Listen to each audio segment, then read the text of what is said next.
Commons Audio Visual.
Assalamualaikum warahmatullahi wabarakatuh. Selamat malam Ibu Bapak semua. Mohon izin untuk tes mic terlebih dahulu kepada Bapak Salahuddin. Boleh tes mic, Pak? Ya, selamat malam Mas Paki. Ya, selamat malam juga, Pak. Oke, aman. Izin tes mic, Miss Via. Ya, halo, selamat malam Pak Fakih dan Ya, Bapak dan Ibu yang lainnya. selamat malam, Miss. Oke, aman. Mohon izin kepada Miss Aisyah. Selamat malam. Malam, Oke, saudaranya sudah terdengar jelas. aman ya. Aman, oke. Terima kasih semuanya. Selanjutnya saya kembalikan lagi kepada Pak Salahuddin, dipersilahkan. Oke, Bismillahirrahmanirrahim. Assalamualaikum warahmatullahi wabarakatuh. Good evening, esteemed educators, colleagues, and lifelong learners from across West Java and beyond. Welcome to another inspiring session of the TOT Jabar webinar series, proudly present in collaboration with the International Affairs Division of IGI Kota Bogor. This event also supported by Sekom University and Perkumpulan Teacherpreneur Indonesia Cerdas. We are delighted to have you with us this evening as we continue our mission to support professional growth and innovation in education. To our YouTube audience, thank you for tuning in. We are glad to have you as part of this learning journey. To begin, let's open this session together by reciting Al-Basmalah. Bismillahirrahmanirrahim. And now I invite everyone to stand for the Indonesian national anthem, followed by a profile video of Stekom University. To Mr. Fakih.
Universitas Sains dan Teknologi Komputer Stekom punya modal besar berupa ide-ide baru yang dapat direalisasikan dalam menjalankan industri kreatif.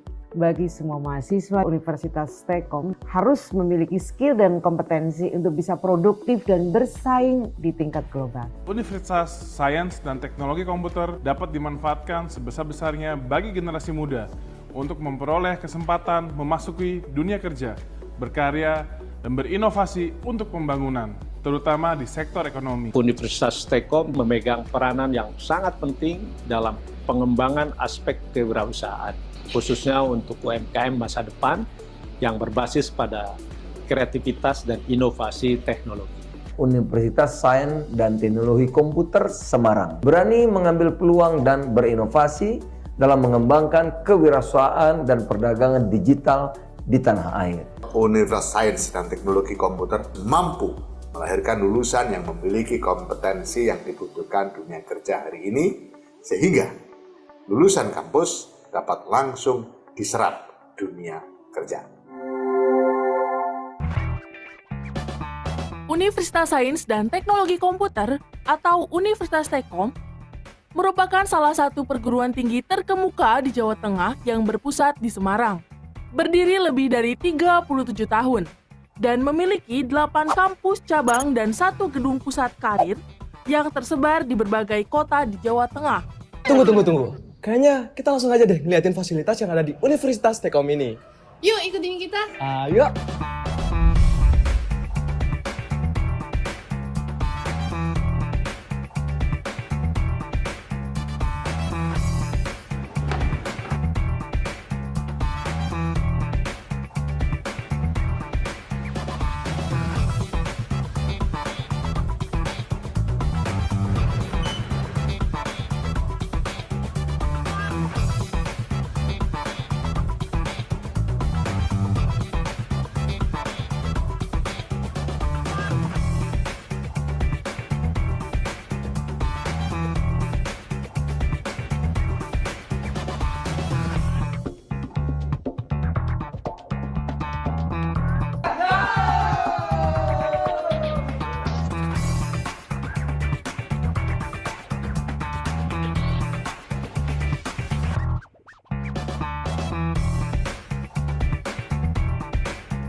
Kuliah sambil bekerja atau bekerja sambil kuliah merupakan kebanggaan bagi 6.000 lebih mahasiswa aktif Universitas Tekkom. Sebuah prestasi yang selalu meningkat dan terbukti. 90% mahasiswa Universitas Tekkom sudah memperoleh pekerjaan dan sukses di dunia kerja dan wirausaha sebelum diwisuda. Universitas Tekkom juga memiliki kerjasama eksklusif dengan toploker.com, platform pencari kerja yang mendapat penghargaan juara 1 Startup for Industry 2022 dari Kementerian Perindustrian. Universitas Tekkom juga aktif bekerja sama secara internasional dan berteman baik dengan berbagai universitas terkenal mancanegara. Berikut adalah lokasi kampus Universitas Tekkom yang tersebar di Jawa Tengah. Ojo mek kerja, ojo mek kuliah digabung ya. Kerja sambil kuliah sambil kerja. Ngono iki. Universitas Tekkom, Universitas Tekkom, Universitas Tekkom. Universitas Tekkom.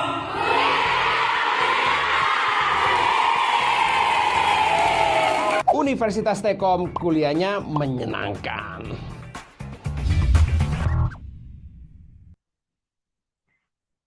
Okay, Stockholm University, a distinguished institution with over 37 years of excellence in shaping future leaders and innovators. Okay, Bapak dan Ibu, before we begin, let us take a moment to stay focused and attentive. Feel free to submit your question in the chat box during the session, and don't forget to fill out the attendance form when the link is shared during the Q&A. And the next session promises to be both enlightening and empowering as we dive into timely and thought-provoking topic from screen to success, cultivating critical thinkers in a connected world. And in an era where digital interaction shapes much of our student learning experience, the need to foster critical thinking and meaningful connection has never been more urgent. This evening, we are honored to welcome Ms. Aisyah Habir, co-founder of PIBO, a platform known for promoting literacy, creativity, and diverse narrative for children. She will share insight and practical strategies for equipping our students with the mindset and skills they need to thrive in this ever-connected world. And our session will be moderated by Miss Tri Octavia from IGI Kota Bogor, who will help us to guide through this conversation with clarity and depth. Without further ado, I'd like to invite our moderator, Miss Trivia Octavia, to guide us through this session. Hello, Miss Tri. Okay. Hello, Bapak Salahuddin. Thank you so much. Time is yours. Thank you, Bapak Salahuddin. Ya, good evening, Bapak and Ibu. Good evening, Miss Amel, the head of IGI Kota Bogor, and also our inspiring speaker today, Ibu Aisyah. Hello, Ibu Aisyah, and also good evening, Bapak and Ibu, all participants, my fellow educators from all around Bogor, or maybe from all around West Java, sorry, or Indonesia, because this webinar is also being live streamed on YouTube. So we hope that there are a lot of friends joining our webinar today. Yeah. Bapak and Ibu, welcome to our webinar entitled From Screen to Success, Cultivating Critical Thinkers in a Connected World. Yeah, it's such a big pleasure for me to be the moderator today. Yeah, let me introduce myself. My name is Via, and I am a part of IGI Kota Bogor. For your information, Bapak and Ibu, as Bapak Solahuddin mentioned before, actually, this webinar is held with the collaborations of International Affairs Division of IGI Kota Bogor and also TOT Jawa Barat. And it is also supported by PTIC and also Stekom University.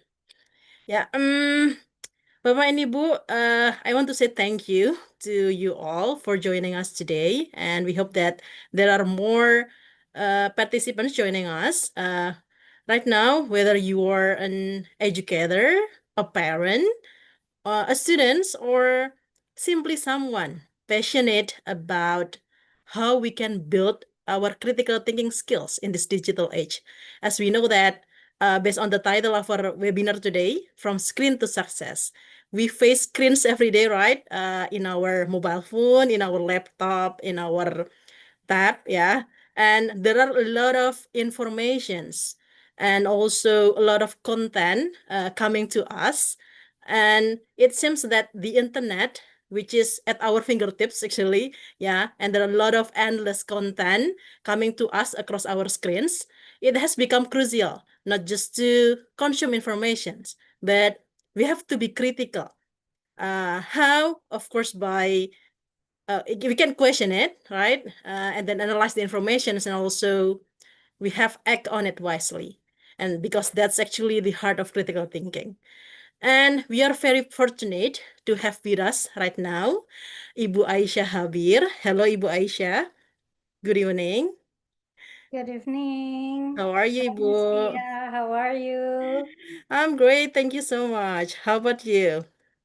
Good. Good, Cannot wait nice. to share with all the teachers here. Yeah, it's such a pleasure for having you here, Ibu Aisyah. Yeah, and yeah, for information, yeah, Ibu Aisyah, if you don't mind, let me introduce you to the participants of our webinar today. Yeah, for information, Bapak and Ibu, Ibu Aisyah Habir is the co-founder and also the business director of PIBO. PIBO, which stands for P and Bo, P for picture, and also Bo for books. Correct me if I'm wrong, Ibu Aisyah. Okay. Yeah, yeah. It is in Indonesia's first digital bookstore and also reading platform specifically designed for children. Yeah, and Ibu Aisyah is the co-founder and also the business director of PIBO. Besides becoming the co-founder and also business director of PIBO, Ibu Aisyah is also the CEO of Mitra Grafia PT Mitra Gagasemha Kreasi, which is located in Jakarta from 2011 until now. Besides those work experience, Ibu Aisyah also became the head of design also publication web specialist auctioneer in Auckland, New Zealand from 2008 until 2010.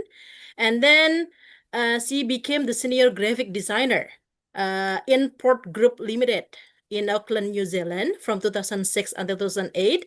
And also, once she also became the art administration also designer in Gajah Gallery, Singapore from 2005 until 2003. Wait, which is written in the file that I have, Ibu Aisyah. Correct me if I'm wrong. Yeah, yeah, and that's the work experience from Ibu Aisyah. And Ibu Aisyah holds a master's degree in arts administration from Whitecliff College of Arts and also Design in Auckland, New Zealand. She also earned a bachelor's degree with honors in visual communication from the Surrey Institute of Art and Design, which is now known as the University for the Creative Arts in Surrey, United Kingdom. Yeah, and other experience that Ibu Aisyah has, she is the board of management Yayasan Sasana Bina Keluarga, PAUD and TK Kepompong, which is located in Jakarta. She is also the editor, writer, and also translator for children's books. And she is also the board of management in Semua Murid Semua Guru Network. And Ibu Aisyah is also one of the volunteers for Ayo Dongeng Indonesia. Yeah, Ibu Aisyah has had a deep love for children's books. So this passion then led her to be the co-founder of Bibo. And I think the topic today, which is about From Screen to Success, is really suitable to be brought by Ibu Aisyah today. So let's just give her a warm virtual welcome, Bapak and Ibu. Yeah. Okay. Before I give the time to Ibu Aisyah, there are few notes for you to know, Bapak and Ibu, all participants. For your information, this webinar is being live streamed on YouTube, and it's free for you to use the chat box to say hi to us here. And I want to know where you are joining from right now. Okay. And if you have questions, you can drop them in the chat box. We are going to discuss it during the Q&A session, also the discussion session after the presentation given by Ibu Aisyah. And you can also throw your questions directly later to Ibu Aisyah. Okay. Without wasting our time, okay, just let's welcome our amazing speaker today, Ibu Aisyah Habir. Oh yeah, hello Pak Dedi from Bandung. Thank you for greeting us. Yeah, yeah, Ibu Aisyah, are you ready? Yes. Yeah, time is yours, Ibu. Ready, Miss Via. Thank you very much for a great introduction, Miss Via. I think tonight we are all united by love of learning. I'm very happy and pleased that tonight, even though it's 7:30 here in Jakarta, everyone is here to learn together.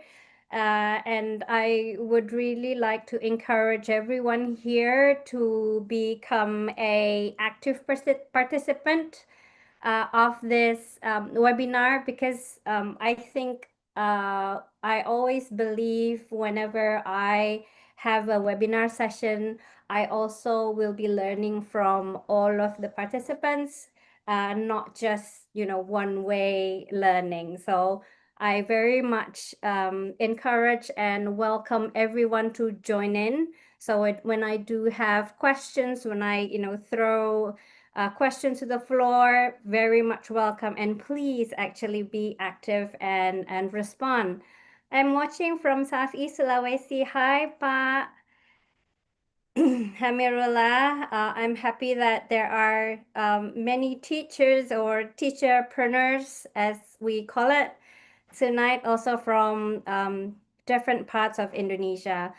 Before I begin, I would like to say thank you for IGI Kota Bogor, PTIC, and Universitas Telkom, and also would like to say hi also to the distinguished Miss Amel.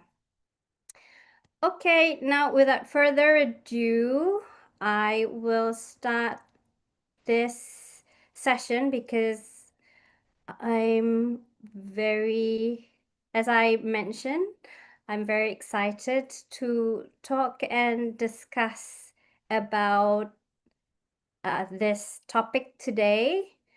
And the title is From Screen to Success, Cultivating Critical Thinkers in a Connected World. I think about people, Miss Fia already mentioned about us being the pioneer in Children's Digital Library. So we give a lot of books through digital platforms, and we encourage a critical way of using these books for students, for teachers, and also for families. So I welcome everyone to try and log in to bacapibo.com and see what we have to offer. Now, I want to start our session with a question. Miss Fia introduced us with the concept of that, we all very much now cannot escape our screen in a way. But can you tell me when was the last time you practiced critical thinking while using the internet? Can everyone share in the chat box perhaps? Or maybe Miss Fia would like to try and answer? Yeah, the last time I practiced critical thinking, I think today, this While afternoon. using the internet? Yeah, when I scroll up my social media. Oh, Yeah, okay. since And there are a lot of information coming to us every day, like, right, yes.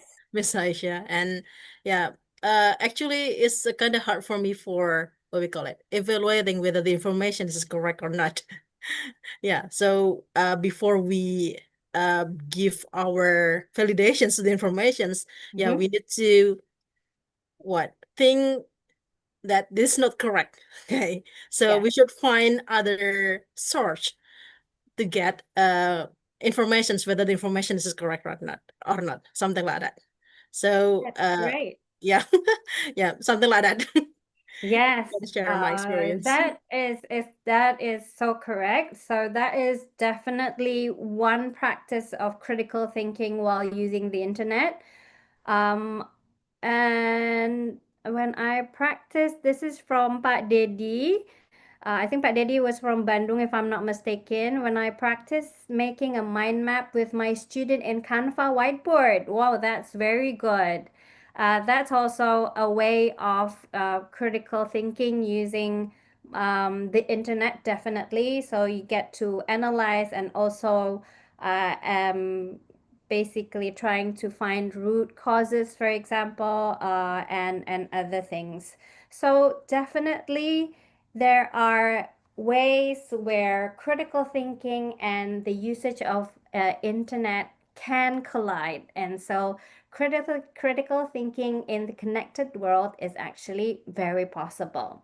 However, we know that the Indonesian hyperconnected alpha generation, these are all of our students, also is, very much connected to the internet. From the Asosiasi Penyelenggara Jasa Internet survey, 48% of Indonesian children under the 12 years old already has access to the internet, and they are using it daily. There's more than 95% of them using it daily, to the extent to 5 hours a day. And a lot of them are using it for social media purposes. So from these sets of data, what can we conclude? Okay, first, it is an early and pervasive internet exposure. Maybe if we are, teachers as great as Miss Fia, Pak Dedi, Bu Ratna, you know about the importance of critical thinking. But is our children, the alpha generation, they already started to get exposed to the internet very earlier on, and they are very early exposed. So with the significant screen time and social media dominance, and of course, it highlights the urgency for digital literacy and also critical thinking. because as the Miss Via's story, for every post, we actually need to analyze whether, is this a viable, a valid information, or is this an opinion, or is this actually not, not the right facts, or sometimes it called hoax. So it comes with challenges, of course. For the hyper-connected generation, as our children, they basically receive information overload.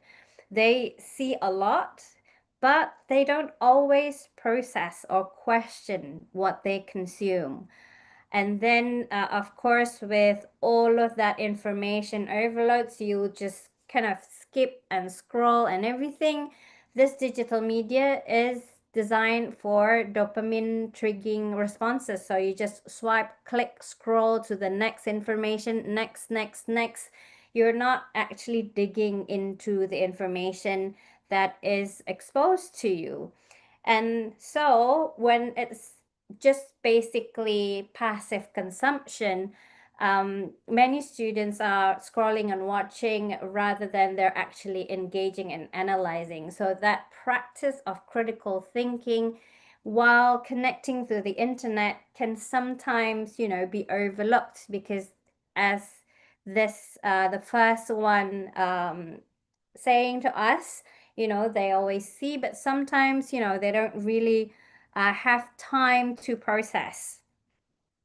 That's why critical thinking is very urgent in this digital age, because children are exposed to opinions, bias, misinformation at the very early age.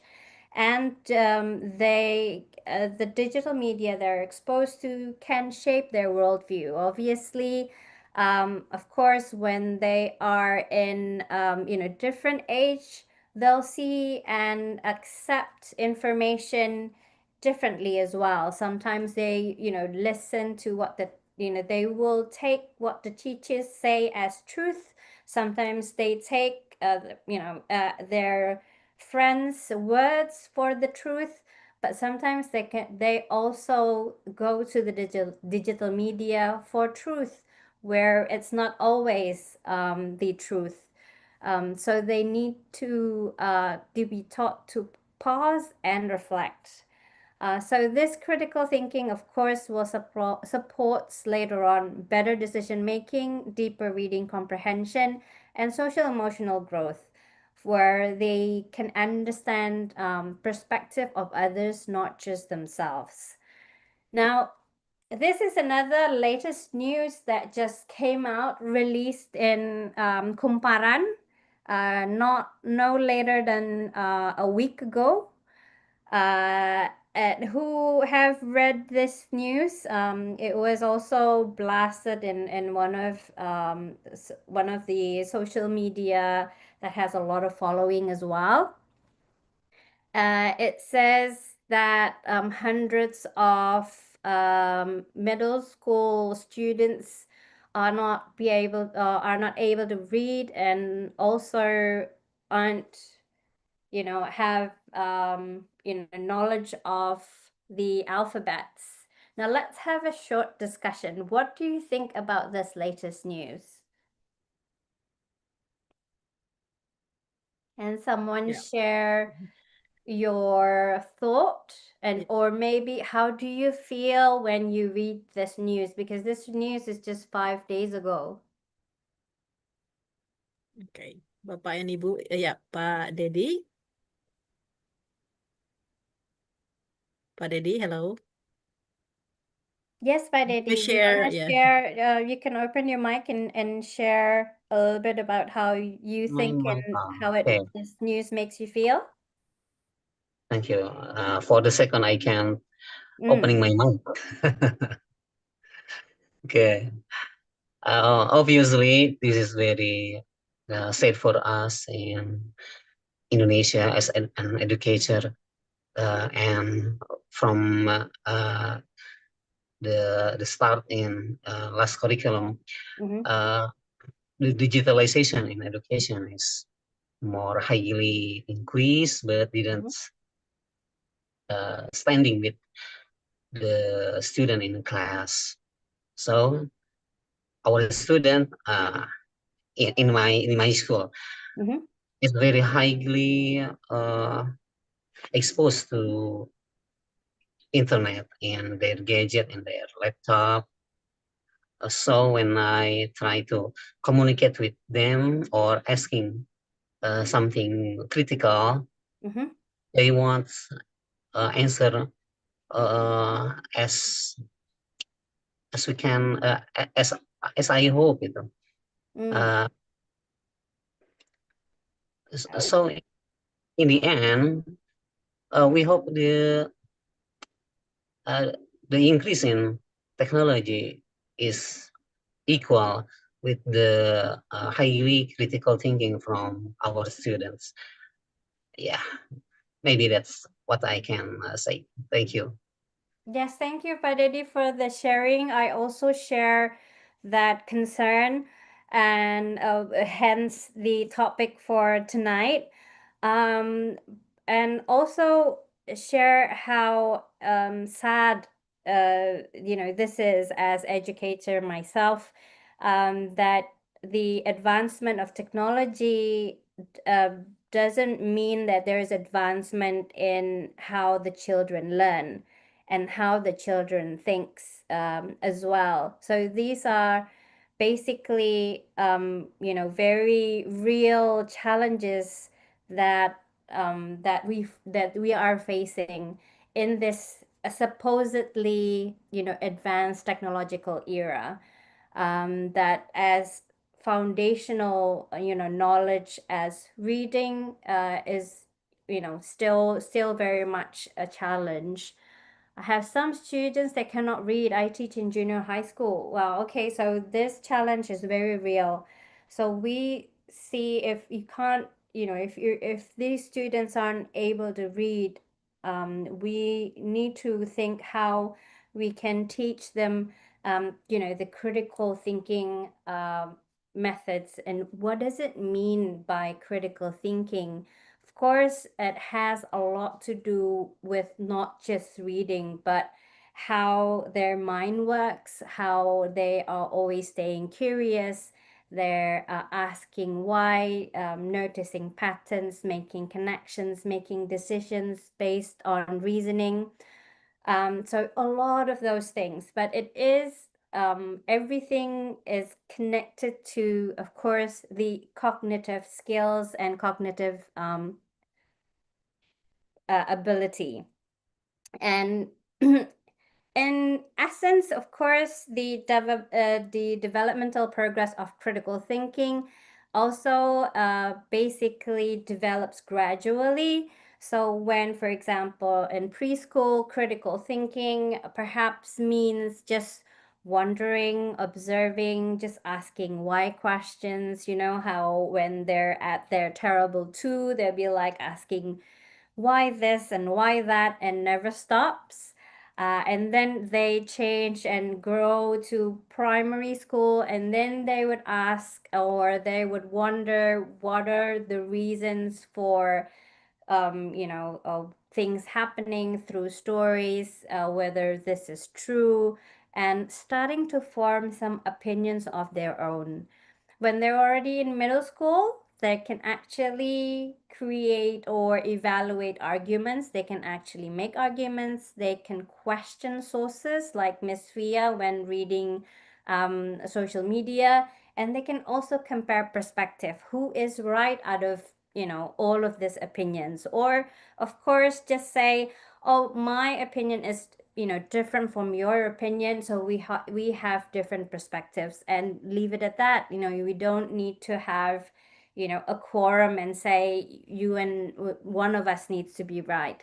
And at high school, you can analyze bias. So there's always bias where one is inclined on something because certain things, for through environment, background, sources. So, and then there's also about building structured and more nuanced arguments, where in middle school maybe you can evaluate the arguments, but in high school you're already more structured of basically creating the arguments yourself. So that's how the critical thinking actually develops. It is just like reading skills and any other skills, of course, needs to be built over time, gradually. And we all know Bloom taxonomy cognitive level. It shows how the cognitive processes of learning and developing mastery of subject also needs to be built. And in, of course, critical thinking, it would need to go up to these three last steps, which is the analysis, the evaluation, and create. But before they actually can go to this stage, they need to climb from be able to have to remember the and comprehension, and also applying it to everyday lives. And that, you can never jump from one to for remember to straight to analyze. So we have to remember, if we want to build critical thinking in our students, we need to build it gradually over time. And we have to build with this low order thinking skills first into then to the high order thinking skills. Now, of course, with the screen-based learning, there's always this digital dilemma. There's also, I think it was Bu Ratna who's also saying there's maybe too much screen time and not enough deep reading, for example. So it is part of that digital dilemma. Of course, with screen-based learning, there are benefits that saying, broaden access to learning. It's more efficient, it's fast delivery, it's more engaging with the interactivity, and learning can also be personalized. And having that data, especially like with AI as well, that can really develop that personalization with adaptive tools and platform. But it also comes with its risk. Of course, there's overstimulation and that distraction, that shallow learning, and multitasking, because you always keeps on skipping, scrolling and everything. And this, when you are engulfed with the screen, your face-to-face interaction and emotional connection decreases. So that, of course, has all of its benefits and risk, as well as digital traps. But maybe we can look at it in a different angle, and we can reframe screen use with considering all of those benefits and risks. We'll try and reframe screen use as I think Miss Fia was saying, it is not the media, but how to use it wisely. And that is exactly these how I'm basically sharing with you 3 simple steps. One is a look at the content. 2 is how you interact with the content, and how we create the engaging environment for the students. Basically, these, if you want to reframe for critical thinking and screen usage, we need to think about these 3 things. So content, for example, how we use curated interactive apps, but we select the type of content and also the type of application, for example. I think it was Pa Dedi, was it, who has done mind mapping using Canva, for example. So that is also the content is, for the apps, but also the type of interaction. So the interaction is basically that doing mind map or analyzing something, whether this is a factual information or not. So it is that interaction, whether it is a critical viewing or usage of that digital content. And of course, is the engaging environment, whether when you're using it, whether you provide the students with a safe environment for them to ask questions, and also for us to prompt them with high order thinking skills questions, for example. And or we can do digital storytelling, and for that we have some ideas and some maybe how we can do these three things well is by having book-based learning to spark thinking, and the second is to cultivate a culture of inquiry so that we can reframe screen use for critical thinking. So these two are the ideas that we can use to spark and basically train that critical thinking skills in our students. Why? If we want to use book-based learning, because when you read books, it increases cognitive activities, and of course, then naturally, it will also, like I said, that the brain and it is actually like a muscle in thinking that you always have to train. So by reading, it will really train your students for their cognitive abilities. And a few other reason why reading matters, because through reading, it is actually how children will acquire other skills and knowledge. Of course, they will read. For example, there's a whole lot of information, of course, through digital media, but if they want to understand what it is, they need to read it carefully, they need to read it critically and analyze every information and process it correctly and comprehend all of that information. So that's why reading really matters, and it is actually a skill. Where reading means interpreting and writing is thinking. They both is equivalent one to another, and just like muscles, it needs to be basically trained continuously, and it needs to be trained gradually as well, with those levels. The same with reading and writing. And that's why with book-based, we usually use, this is from the Kementerian Pendidikan, that we use also leveled books, because it is how we use the appropriate book for the development, for the appropriate development progress stage of the cognitive skills. For example, when you're using book-based learning to spark thinking, you need to make sure that you have the correct books. For example, for the preschool level, we can start with picture books. We can begin by observing the details, asking questions about, not just the text, but mostly with the visuals. And thinking skills that can be enhanced, the sequencing, cause and effect, prediction, and the vocabulary building. And then we can build again to primary, where we can introduce, stories with conflicts.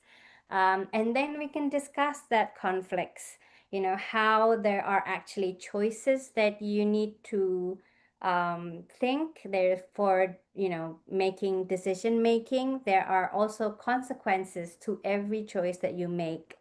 And perhaps we can discuss, for example, if a character in a book chooses to tell a story, or do A, and we can always ask, oh, if you are the character of the story, would you do it the same way, or would you do it differently? It's something that we can exercise, of course, because with books, there's the characters that we can use to reflect, and also to basically for the children to train and see from different perspectives, because they can see from their own perspective, and they can learn how to see through the perspective of the characters. So from through here, we can develop, moral reasoning, comparing options, and also empathy. So all of that at middle school with multiple perspectives. So, more characters with different ideas, different perspectives. And then high school, you can get more complex, even in themes and critical analysis. So this is when you start with book-based learning. One is to make sure, as I said, the first thing is content. So make sure that you have the right books when you do book-based learning for critical thinking. So that is number one. So the second, of course, is that the interaction. So how will you optimize critical viewing of process when you do book-based learning?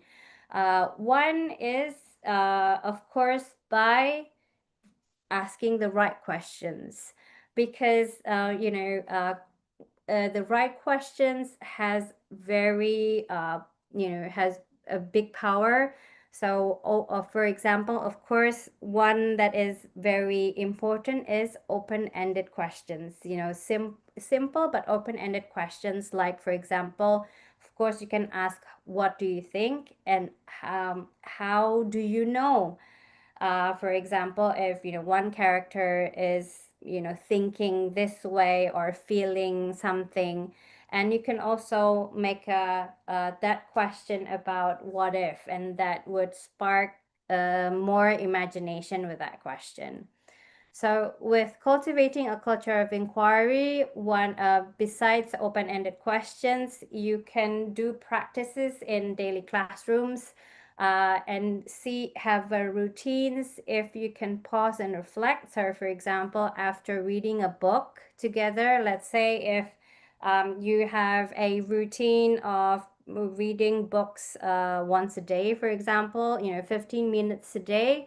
And then after that, we have a reflection, a class reflection, and we can have a discussion about the book that that has been read, and do journaling. Visible inquiry, of course, if you use diagrams and things like that, that would also assist with the culture of inquiry.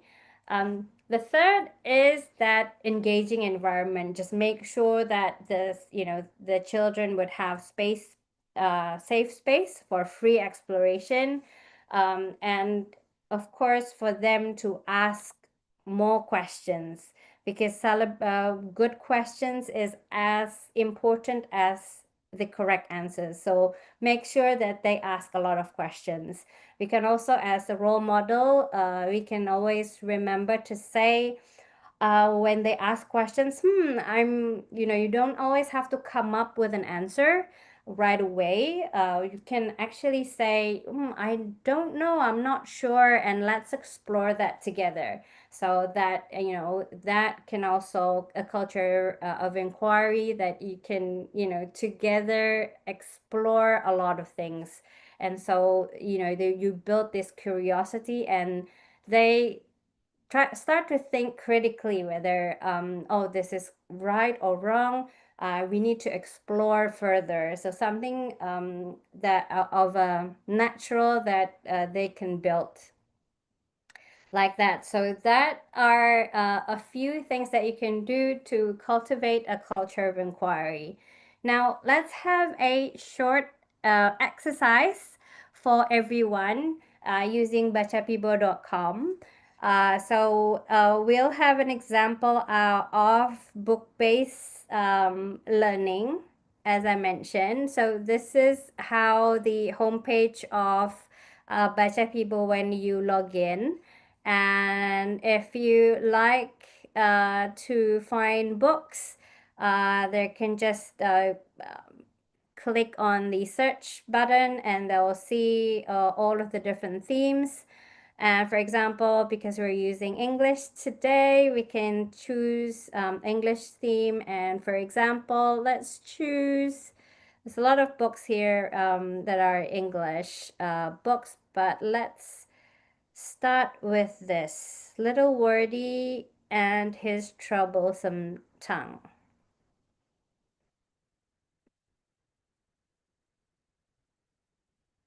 Who has done book-based learning, maybe in their classrooms? Maybe may someone like to share while we're waiting for the book to open?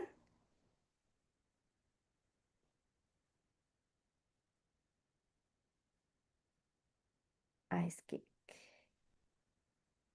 It will be a nightmare for initial education because most of our young generation using it and for entertainment and gaming only. That is true, Pak Hamirullah.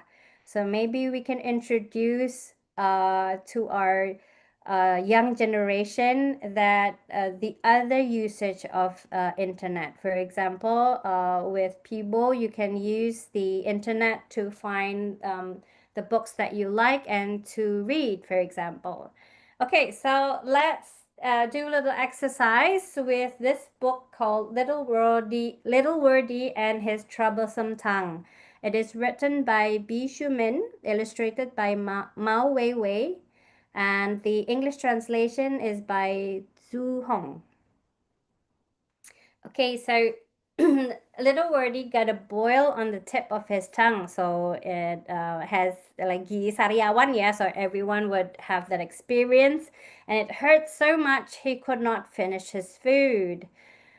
Mom tried to treat it with a tongue ointment, but to no avail. Soon the pain always returned. So see how little Wordy tried to like pinch, but it's really, really hurting him. And so, but there's nothing that he could do with that pain.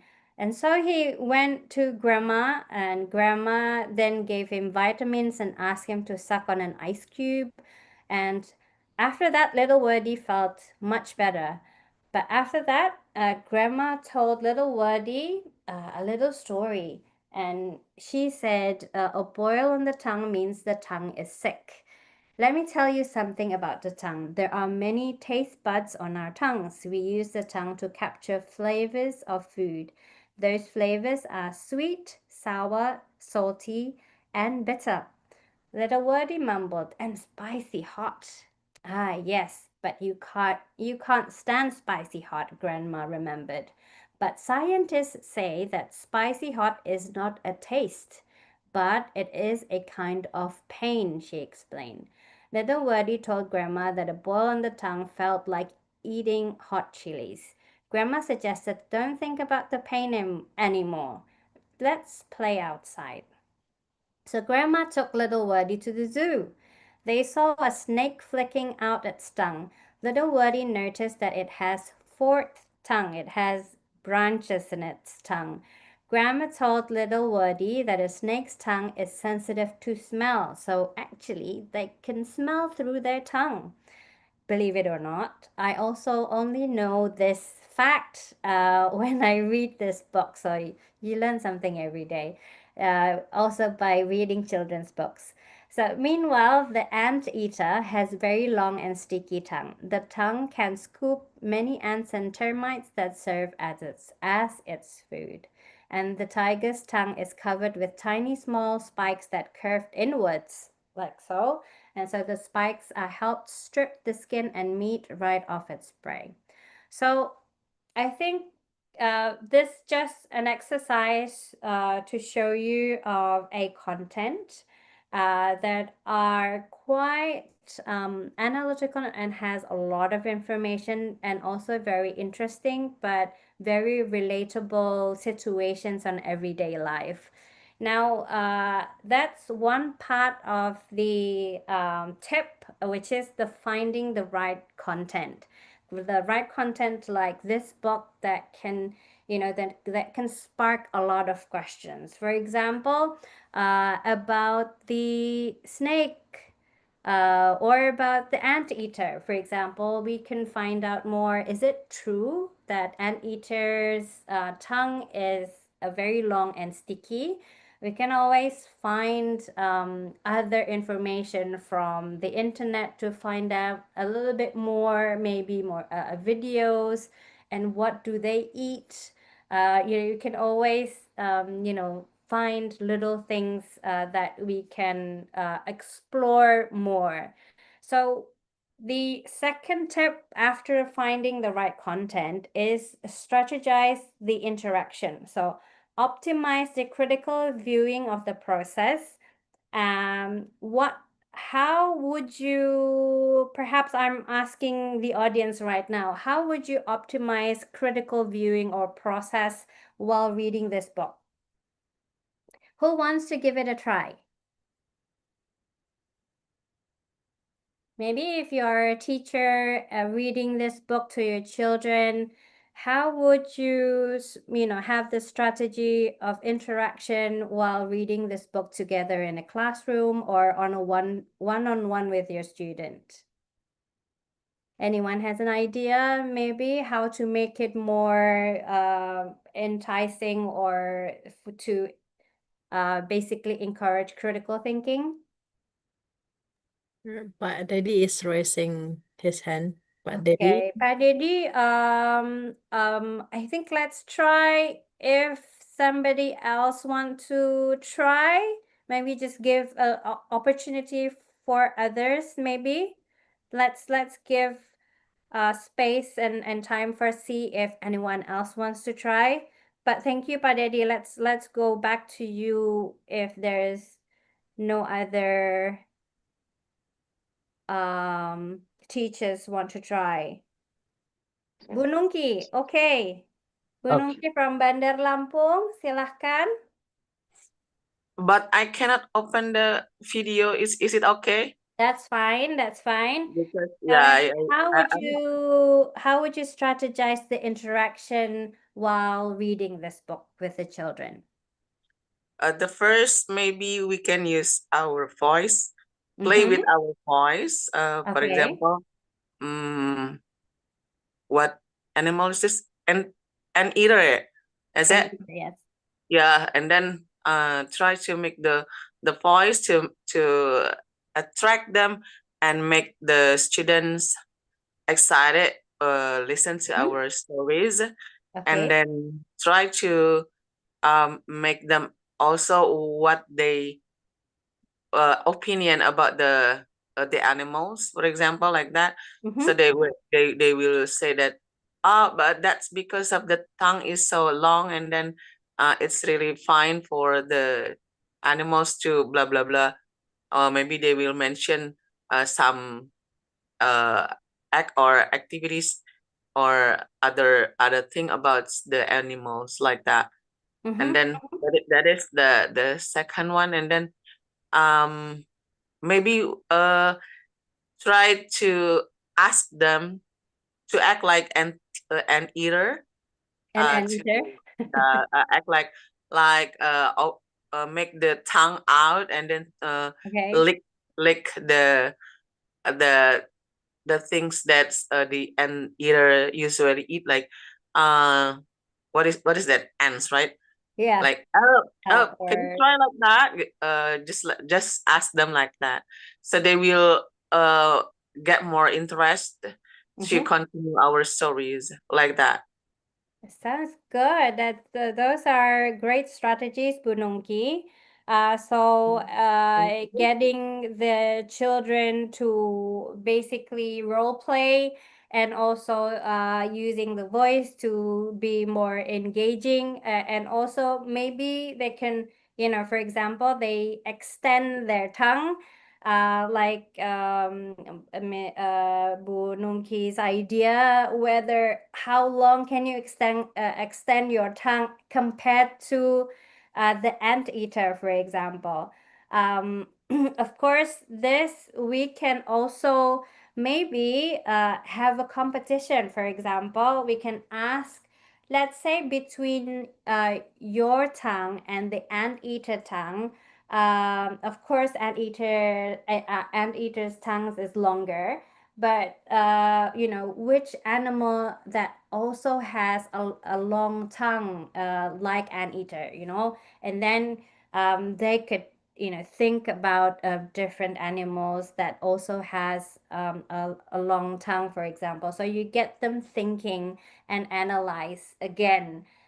And I think Ibu Fatmawati, I think you raised your hand. Do you want to try and give us an idea of how to strategize in interaction with the book? Hi. Yeah. I did actually. I raised my hand, but actually Yes, I I lowered saw it that. again. Thank you, Miss Aisha. So, Well, actually, Christina, yeah. any While strategy that you would like to share? yeah, I would like to say sorry because I cannot open the camera. That's I'm fine. That's I'm fine. keeping an eye on my baby while having this seminar with you. So So glad you're here with us. yeah, well, actually, as you mentioned, that one thing that we can do to get, like the students involved in the critical thinking activities is that having, like open-ended question Okay, yes. as the pages that the pages that we can see it here, like one part of the book. Maybe we can just ask like an open-ended question, although the answer already there, right? But we can just ask a question like, why do you think like the tongue of the anteater scoop many ants and termites? So well, actually, the answer already there, but I think we can ask the students to read it again, like many times. So they would just get involved in the activity by saying, "Oh yeah, because it has a very long and sticky tongue, so that's why it can scoop many ants and termites." So I think I think it really worked. I mean, like having like open-ended question in in our activity. Yes, yes. Yeah, Thank you so much. that's all. Thank you, Miss Yes, Aisa. yeah, I think that is definitely one of the tips that I shared tonight is open-ended question. And maybe we can ask the third question, that the what if. That question always spark a lot of interesting response from the students. Because they need to think differently. For example, what if the anteater doesn't have a sticky tongue? So what happens? What happens if they want to eat but they don't have a sticky tongue?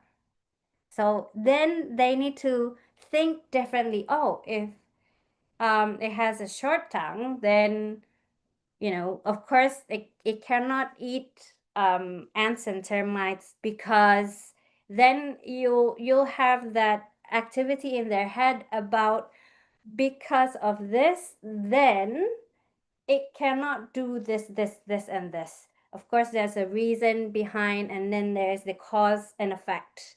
For example, so that is a very simple, open-ended question that could really spark critical thinking on the students' side. Now, the third tips was the engaging environment. Of course, one is questions and discussions, but also engaging environment, meaning there's, bonding and also real interaction, and perhaps maybe follow-up activities that you can do with your children, together after reading this book. Maybe I would like to invite, if anyone is our teachers from the higher level of schools, maybe in middle school or even high school, that maybe give us some follow-up activities, ideas, in relation to these books, for example, maybe something that they can do as a follow-up to activities after reading this book. Who wants to try?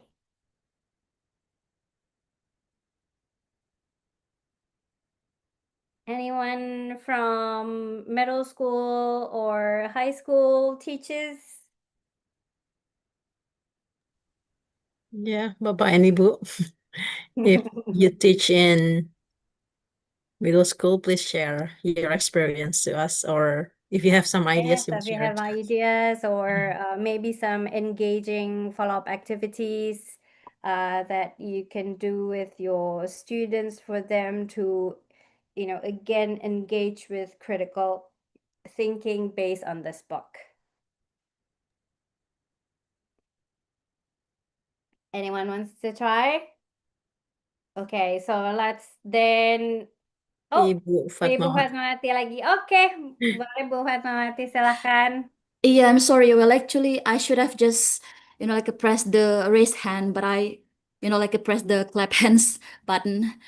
Well, I think one thing that we can do to, like after reading the book, maybe we can just ask the student to give us like moral lessons or like what you can conclude after reading the book.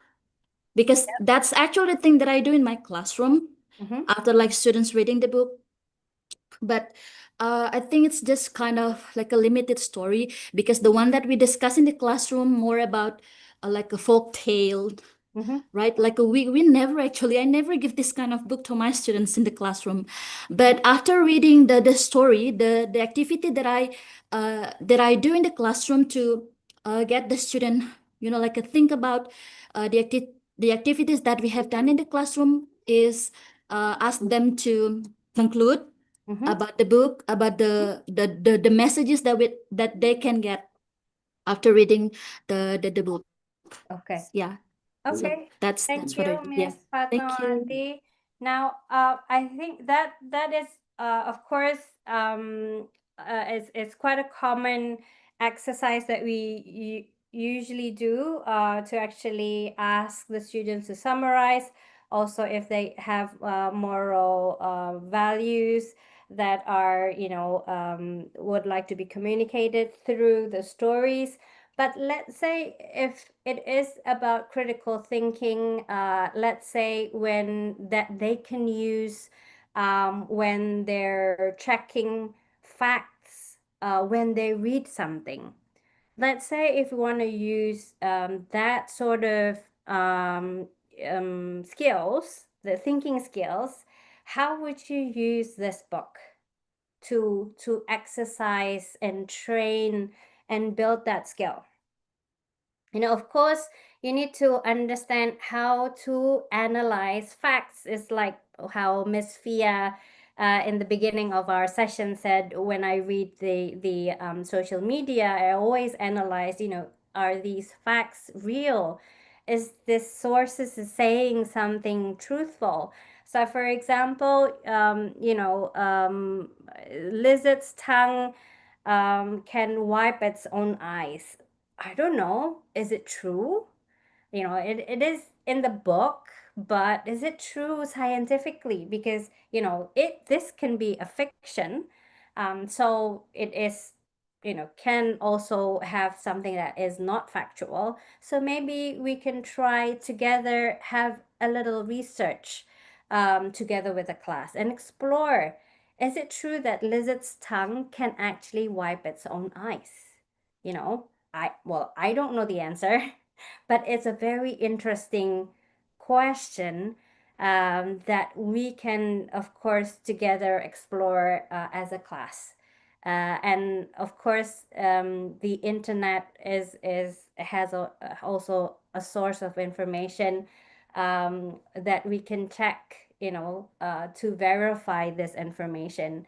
Again, because this is, if it is folk tale, then it is much about the moral stories. But where this has a lot of, for example, about animals and about facts, about nature. There are a lot of things that we can, verify and find out and explore more, especially with children now. They're not, because they're sometimes, inside their room, doesn't go out. They're not that connected to the nature. Maybe these type of interesting facts can be something, something that pique their curiosity. So those are a few exercises, and thank you so much for all of the teachers that also already raise their hand and give ideas. Those are very, very great ideas. And it just shows how one book can create a lot of critical thinking moments that you can basically from a prompt just from one book, and it can be for from kindergarten, primary, also higher education, you can still, use this one book to explore and develop critical thinking skills, just using this one book. So that's just a little exercise to show how the book-based learning that we can use to cultivate the culture of inquiry. The importance of finding the right content in the digital world, and how we interact with it is also, we really need to basically make sure. One of it is also the strategy of interaction is also the time and duration.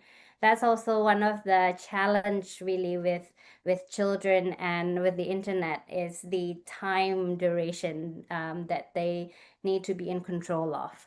And of course, the engaging environment where it is, we make sure that it is safe for them to free to explore. And it's not about finding, the truth and the right answers. It's about finding more interesting questions that we can explore. So I think those are, it never is about just this and end with this. It's what's next, and how we can open more thoughts and more questions in our students' head. So that's just a little a little exercise to show how it can be practiced.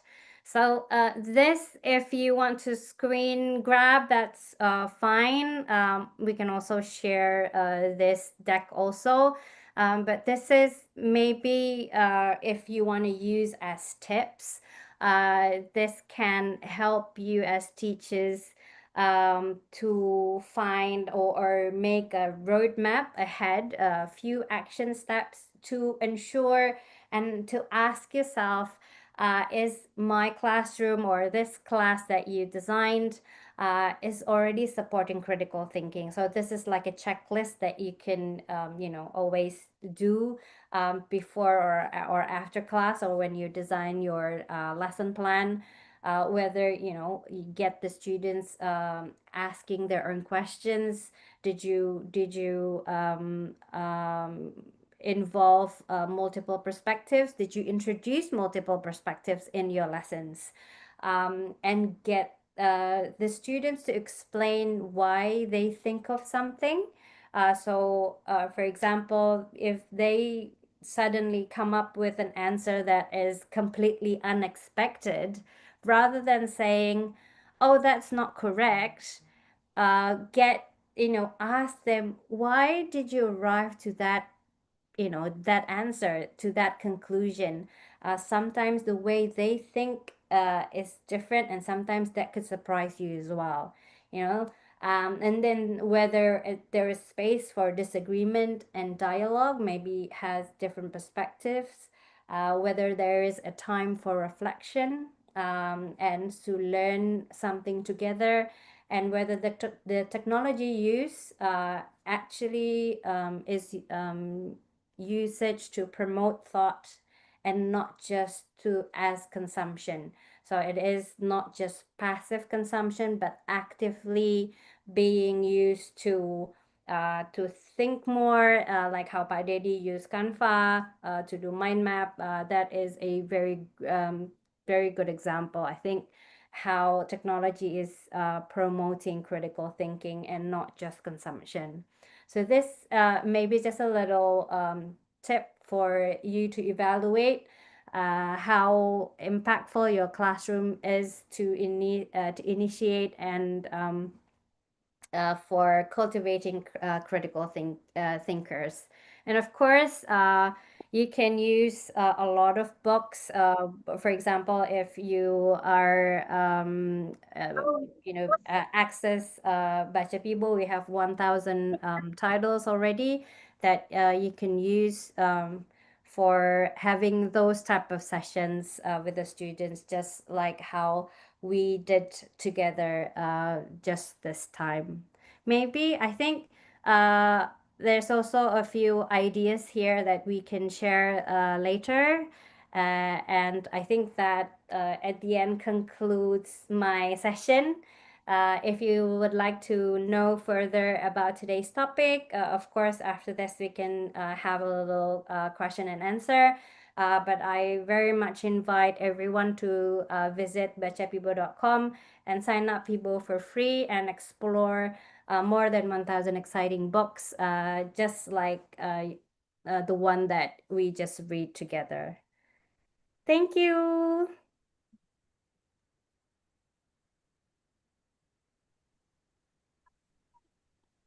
Maybe Miss Tia, we can start for the question and answers. Yeah, sorry, my internet connection is unstable. Okay, that's fine. Okay, Boisha, thank you so much for such an insightful presentation from you and also discussions, of course. Yeah, it's a very interesting discussions talking about how we can maximize our screen, right? And you offer us an idea for by using the reading method. Okay. Yes.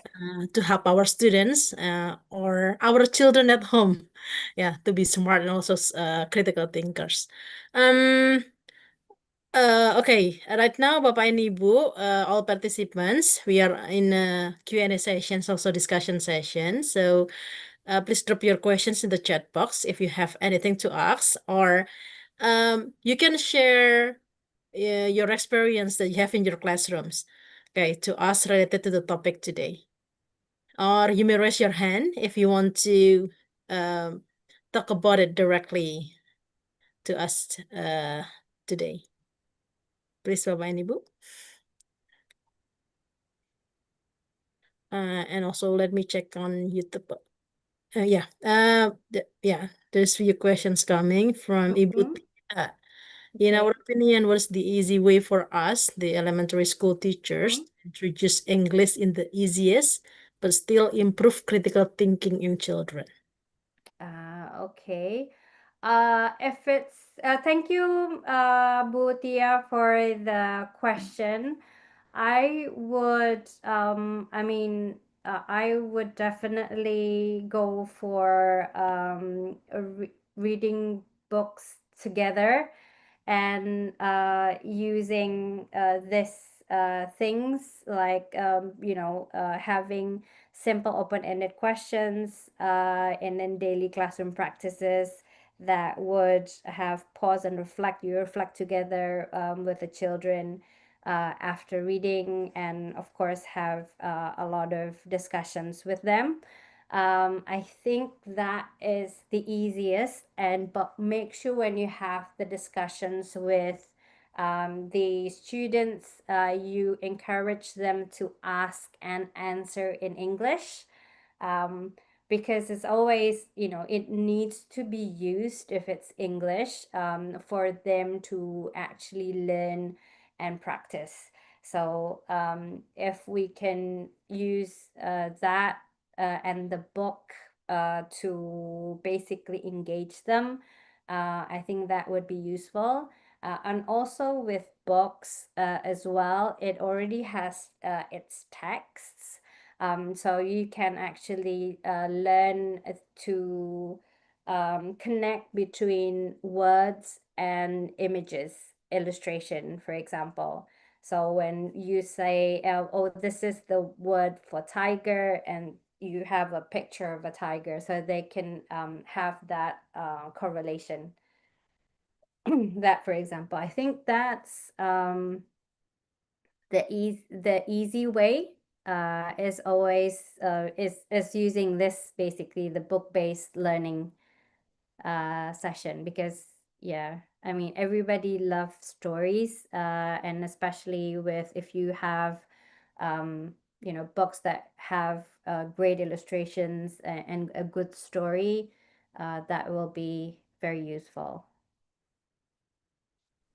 Yeah, okay. Thank you, Bu Aisyah. Ibu Tia, is it answering your question? I hope it answers your question, Miss Tia. Yeah. Okay, thank you. And there's a questions from Igi Kota Bogor. Yeah. What are Miss the Amel always challenges? has the critical questions. The question is, what are the challenges of fostering critical thinking in a predominantly digital learning environment? Okay, I'll go to the slide pretty much. I think this answers, you're welcome, Miss Tia. This answers the challenges because these it highlights the challenges in learning how there's a lot of information, but they don't process the information. So, there's a word that is used a lot these days, brain rot, by Gen Z usually. It's how you're thinking but you're not, because it's not processing. You're thinking it, but you're not processing the information.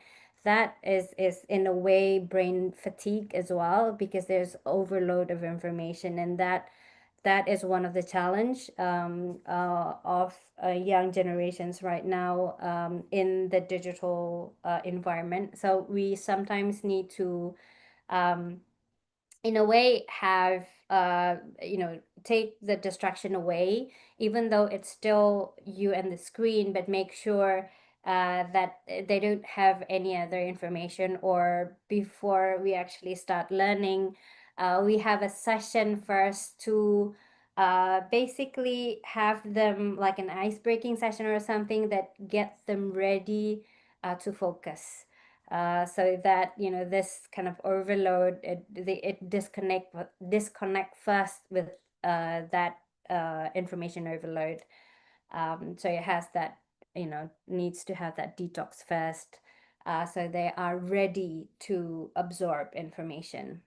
And then the second, of course, the big challenge is short attention span, and this doesn't affect just the children, it affects us as well. Reading skills is actually there's a word, and it's called reading stamina, and it is real. Now we don't have as strong stamina when you read, because you're usually, for example, even when you read news right now, you learn, or you read it through your phone, and it's usually very short, and it's bite-sized information. So when you read long sentences, you have to like reread the sentences again. I have that sometimes as well. So you get to build that stamina. So make sure that your focus and your attention span kind of lengthens, so you have that stamina for reading and also for critical thinking, because it's very well connected. And the third is also, of course, is passive consumption, and it's the same as the passive learning, where of course we now learn about active learning, and it definitely the other side of the coin. So we need to make sure and trigger that active learning. So those are the three main challenges, I think, with the hyper-connected generation, for them to learn in this digital environment, I would say, in my opinion. Ms. Amel, thank you for a great question. It's a very detailed answer that you give, Ibu Aisyah. Is it enough, Miss Samuel? Is answering your question? So do you have some feedback? Okay, Samuel said thank you so much. Okay, and there's one more question, Ibu Aisyah, or we give Pak Alam Syah. Alam Syah first. Yeah, Raise Alam, yes. you may unmute your voice, your microphone. Oke, Assalamualaikum warahmatullahi wabarakatuh. Waalaikumsalam warahmatullahi wabarakatuh. Assalamualaikum. Waalaikumsalam. Salam. Okay, thank you very much, Miss Aisyah. I have a sharing experience regarding about the critical thinking for our students, right? Yeah, basically in every single class they have we have 30 or 35 students in the class. But I have a little bit problem how to mix. I think every single class is not same class A and class B or class C. How to make student active for critical thinking, because when I have finished material or in the middle of material in the class, I asking to them, is there any question for everyone? Is there no response, because that is critical thinking. Maybe they have visa or they don't know or whatever. Now, my question is how to make stimulus for our student to be active. If I asking about a question and how to make the critical thinking for them. Thank you, Ms. Aisa. Thank you, Ms. Alam. That's a very good question. And it's very common challenge as well for all teachers, I think. When you ask questions and there's absolute silence as an as a respond. I think you can start. Of course, I don't know everything, and I think all of the teachers here might have the same experience and maybe have other tips as well. And I encourage, maybe invite anyone that maybe have also tip for Pa Alamsyah. Please share in the chat for us. But from my experience, we need to engage them early. And I usually like to break down my session with the children to small, bite-sized segments. And each segment, I would make sure there is an interaction between them and us as teachers. And it doesn't always has to be a question. It can be a response. For example, they need to follow or do something, for example, and just get them to be engaged. Because if I think the challenge is to hold their engagement throughout the class, and because they have short attention span, we have to make sure that in every small section we check whether they are still engaged or not. And then after that small segment again, the second segment, and then we do a little engagement again to make sure that engagement is still there. And you can use different strategies when you do different engagement, like for example, if also, because this happens a lot in Indonesia, they are not how do I say, they're not used to asking a lot of questions in the classroom environment, especially if it's kind of public session. There's also a way of maybe getting information from them in a written form, for example. That can open communication through different ways. It's not always asking the question by asking in front of the class. So we need to maybe innovate in those type of engagement, and also how we ask the questions. I think or present the questions. I think that could be an interesting part that you can try, Pa Alamsyah. Okay, different strategies and different way, right? Yeah. Yes, and make sure that try and divide, make it into short chunks, rather than a long session of a session. You know, let's say every 15 minutes, you have an engagement, and then after that, every 15 minutes, you do a different engagement. So it's not, it's that and having different strategies in each of that 15 minutes, for example. Something that you could try. And also another something that needs a little bit of research, but also if you can find a point, something that they are interested in, and do the question with that approach, using let's say if they like K-pop, have a K-pop analogy or something to ask the same question. Okay, so we have Thank to. you, Pak Alamsyah. Thank you. Thank you very much.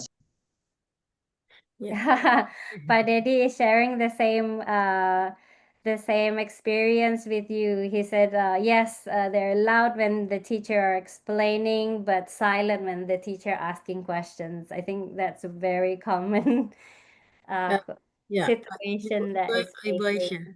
Aisyah. There's something coming to my mind actually, Yes.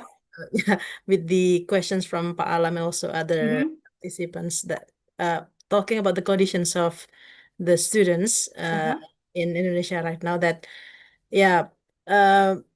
they are rarely to be active, right? I think it is because of the habit that they had when they were kids, right? Like their parents or their environment didn't give them a chance for asking questions about anything that actually they want to know.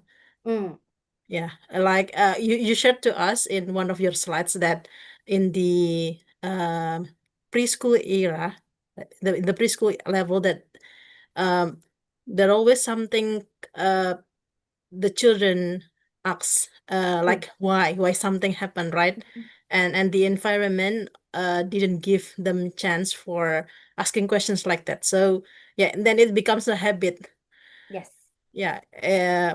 Actually, that's what I think about the situations of the students in our country right now. And actually, yeah, then I have a questions related to that. Because of the conditions, and also another habit that they have, it is related to the reading habit actually. Yeah, like actually there are many factors that make it happen, right?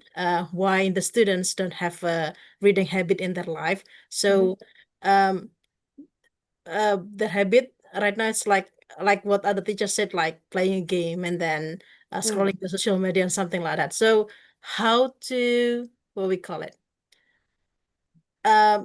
to build the habit to the students, especially for the high school or for the middle school. Bad habit. Building reading habit. Yeah. Is that Miss Fia? Okay. I haven't taught in high school level just yet, so I want to put that across first, and then maybe for teachers who have that experience, if you want to also share your tips, very much welcome. So but I would go with the one of the tip that I shared to Pak Alamsyah is starting with something that is interesting to them at this point of time, and just having a discussion first about it. Get them to be engaged with a topic, for example. This is an example of I remember read was it watching in one of YouTube news of a champion in English debate, and this student, I think he was in middle school, learned English through Harry Potter books. And because of Harry Potter, he really got into the researching and very curious about England and British culture and everything else. So after that, he reads a lot about um, the England, British culture, and everything, and wizarding as well, and everything else. But if you can get them to be interested in something and see if they can find it information through reading, if you can find the right content, as I said, the first tip is finding the right content. If you can find the right book that could help this student to know more about something they're interested in, that's a window of opportunity, because they need to be interested and curious about it first. It needs to come from inside of them. We cannot tell them if this is kind of true motivation, intrinsic motivation from themselves. It need to be something that they're interested in first. So I think that is my first step, especially if it's high school. Yeah, so it's just like we try to get involved in their world, right? Mm-hmm. Yeah, so they will get interested to the activity that we offer to them. Yeah, and just say, oh well, in this book, the character is very similar to this. Let's say if they're really into, because my niece is very into K-pop, so I usually like, but I also study the what's happening to be able to talk to her. But for example, oh, this character in this book is very similar to the singer that you really like, which what they have been through at the moment, and this is what happened in this book, and it gets her interested in the story. Yes, okay, right. Thank you so much. So I Yeah, think something to think about, but definitely have a lot of discussion with them, because high school students, actually middle school students already, really want to be heard about their opinion. So if after reading you can have a discussion with them, they of course they will enjoy that experience. yeah. Okay, thank you, Ibu Haisha. Okay, so and let's go back to the participants now. Yes. There's a questions from Ibu Ai Sumarni. Yes. I have a questions. Mm-hmm. How does AI technology impact critical thinking skills in children who learn using smartphones? Yes. AI technology impact a lot of critical thinking. It really is, because the AI can, if it's not used wisely, it basically AI do the thinking for them, in a way. So it makes them a bit more lazy in thinking. However, I think with AI, you need to be able, if you want to use it properly and also use it optimally, you need to really have critical thinking and high literacy skills, because that's how you actually do proper prompting and all of that. You actually have a discussion with AI to be able to do that, and you actually need to think with that. So if the question is about how does it impact critical thinking skills, I think it poses risks on critical thinking skills in children, because as I mentioned, it can replace the AI do the thinking for them. But perhaps if we can present other ways of using AI that is using critical thinking, that of course, showing results that are, more interesting for them, then I think we need to give them more tips and tricks in that, in making sure they still use critical thinking even as they use AI technology. But it is imposing a bit of risks in the critical thinking skills. Yeah, something that can make our life easy, but it has a very big risk. Yes, Right. and I think AI technology is very much one is critical thinking, but most of it is about values and ethical, how morally you grasp the understanding of it. Mhm. I think a lot of it, the children needs to understand that. Even adults sometimes Right. doesn't have that grasp. Yeah, I do agree because yeah, it's something that makes our life easy, right? Get Yes, easier. of course. Yeah, so I think we should like what we call it, make our children, also students, be critical to the existence of AI, right? Yes, So they that's should know very what to good do and response. also to act on it wisely, right? Yeah, That's thank you, right. Aisyah. Is it answering your questions, Ibu Ai? Or do you have other to say? Or maybe share? Yeah, if you have follow-up questions, let me know. Okay, I'm scrolling up my chat box whether I missed some questions or not. Yeah, okay. I think it's enough for the Yes. answer of for the questions from Ibu Ai. Okay, Bapak and Ibu, it's right now 9 and 10.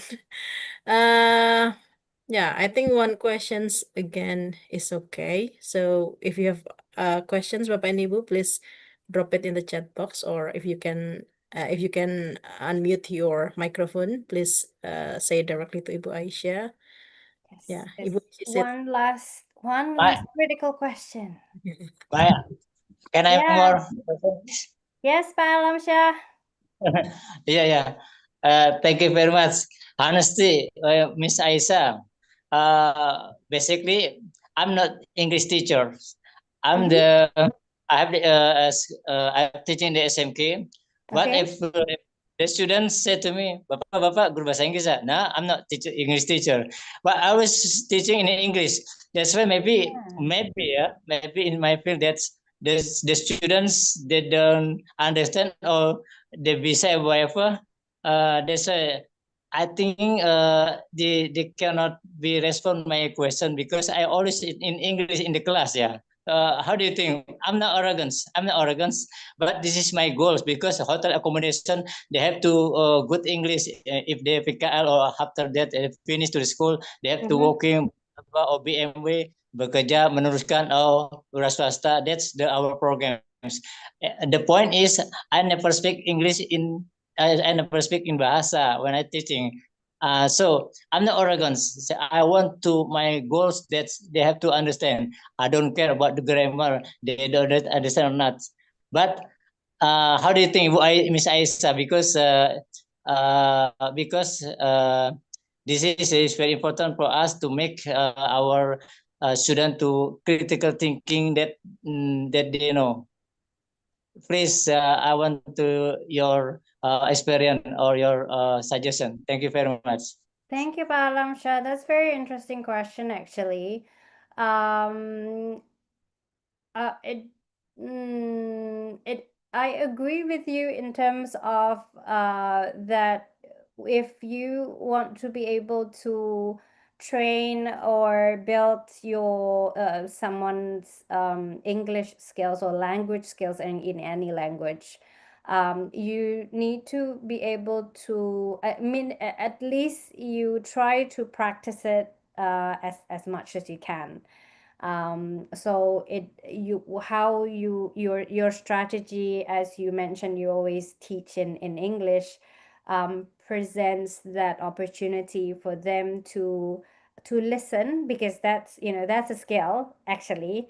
Listening is one skill, and then, you know, have a verbal conversations, that's another skill. But I think perhaps you need to also check if they if your students understand what you are giving them in classrooms. I think that's also quite important. So you have two goals there, that I think you might need to have two different assessments of seeing, you know, whether they understand, but still, you know, sometimes use English as practice. So I don't know. I'm a little conflicted in that, because I want to make sure that the children also understand what you're teaching. I think that's also important. But I understand your goal in terms of so that they know more vocabularies, they're more used to listen to English. So I think it's good that you do it, but I think you need to take extra measurements or assessments to make sure that they understand well. Okay. Amazing. Yeah. Okay, Pak Alam. Pak Alam is like to be called as Mr. Nature because of his name, Ibu Aisyah. Right, Mr. Nature. That's the first. That's very interesting. That's enough, I think, for Alam. Okay, yeah, thank you so much, Ibu Aisyah. Yeah, I'm afraid, yeah, we're almost out of time since I need to give it to the MC to close it. So thank you so much, Ibu Aisyah, for sharing to us.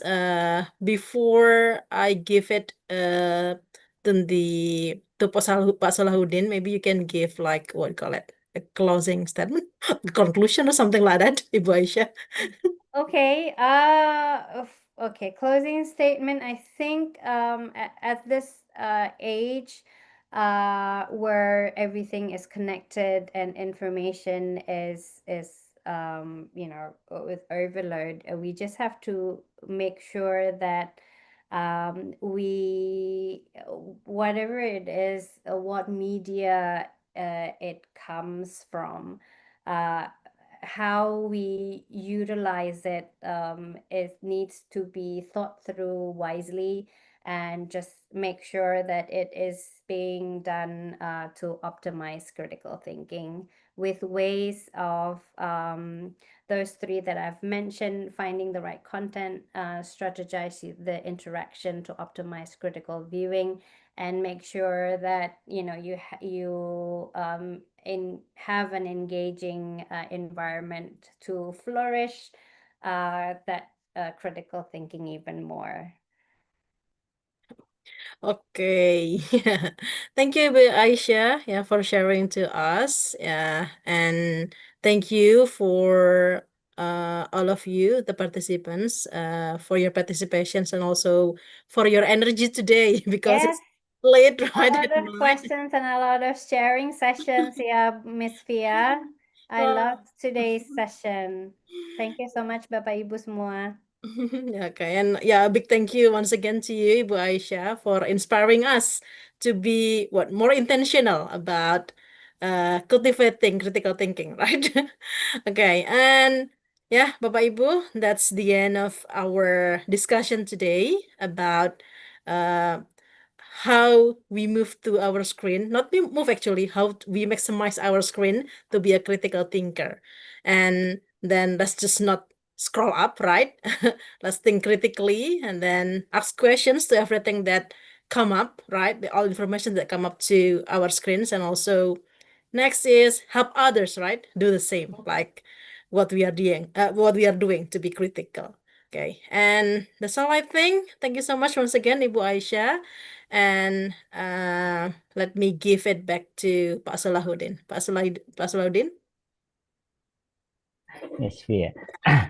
Okay, thank you all for joining us this evening. We've just concluded the provoking and enriching session on From Screen to Success, Cultivating Critical Thinkers in a Connected World, featuring inspiring insights from Ms. Aisyah Habir, co-founder of PIBO. Her perspectives on nurturing critical thinking in today's hyper-connected digital landscape have provided us with valuable strategies to apply in our classroom and educational communities.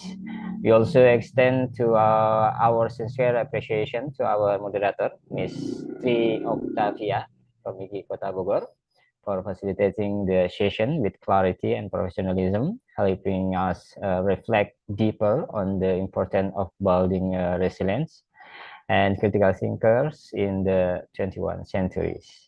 A special thanks to Stockholm University and PTIC for their continued support and contribution, especially in providing certificates for this webinar. Their commitment plays a vital role in advancing quality professional development for educators.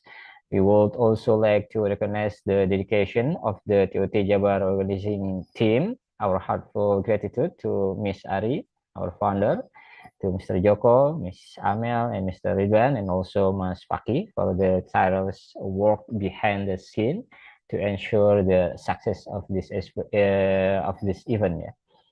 Before we officially conclude, we kindly remind all participants to complete the attendance form shared via Zoom and YouTube chat links. This step is essential for certificate processing, which will be completed within 5 working days. For ease of access, the link is also pinned in the TOT Jabar WhatsApp group description. Please double check that your contact information is accurate to avoid any delays.